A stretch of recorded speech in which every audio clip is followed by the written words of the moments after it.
Hi, I'm Zonstar, and welcome to another broadcast of the Infidel, the news for all of us who've supposedly chosen hell over heaven, the news for the damned. A Canadian court has told that Mormons are supposed to share their wealth. The Canada Revenue Agency is trying to get back taxes paid on $1.5 million in undeclared income from Winston Blackmore, a Mormon polygamist from British Columbia.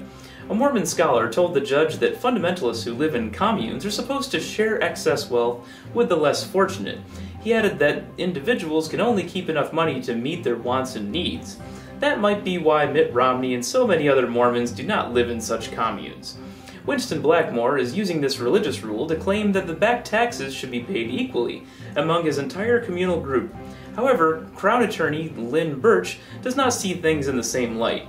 She believes that the Fundamentalist Church of Jesus Christ of Latter-day Saints is not a true religion and that Blackmore's followers are not a congregation. To complicate matters for the British Columbia man, he was excommunicated from the official church back in 2002. Is Mormonism besieged by the modern age? In a recorded meeting of religious studies class at Utah State University, Elder Marlon Jensen admitted that Mormonism faces a troubled future. Marlon is an official historian for the Church of Jesus Christ of Latter-day Saints. During the meeting, a woman asked him if the leaders knew that members are leaving in droves. He answered that he was quite aware of the situation, adding that the 15 men who stand above him on the church hierarchy know what's going on and care about the future. He also admitted that the manuals used to teach the doctrine to young people are severely outdated. My own daughter, he said, has come to me and asked, "Dad, why didn't you ever tell me that Joseph Smith was a polygamist?" Gays have become an issue that goes beyond Prop 8 as well. Most of the Mormons present at the meeting said they knew of families that had been torn apart by the church's involvement in the California referendum. It seems that gay children are no longer speaking to their parents because of the LDS Church's actions. Atheism TV. News, events, community, entertainment, debates, conferences. A massive repository of over 3,000 recent and fascinating atheist videos from all over the internet. Or watch The Infidel, our own regular news show. Visit the shopping area and buy something for that special atheist in your life. Or rent captivating shows, movies, and documentaries directly in your browser. Atheism TV, the world's best source of atheist videos. Visit AtheismTV.com. Sexually abusing children is one thing, but ad-libbing mass? After 47 years in the priesthood, Father Bill Rowe of the St. Mary Church in Mount Carmel, Illinois, was forced to resign for committing the sin of ad-libbing certain parts of the Mass. The pressure had come from a local bishop who didn't like the fact that the priest didn't follow the missal word for word.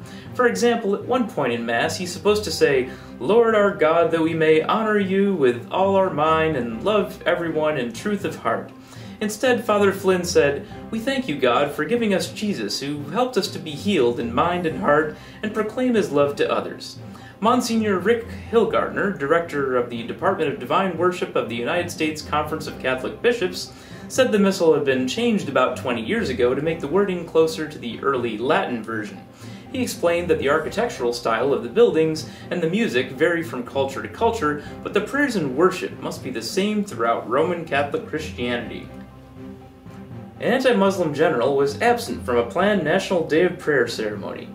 General William Boykin is famous for his strong anti-Muslim speeches and was supposed to make an appearance at West Point on February 8th during a National Day of Prayer ceremony. However, he chose to withdraw from the event when his participation became a source of controversy. His anti-Muslim comments are legendary. In 2003, for example, he told an audience about a meeting he had with a Somali warlord.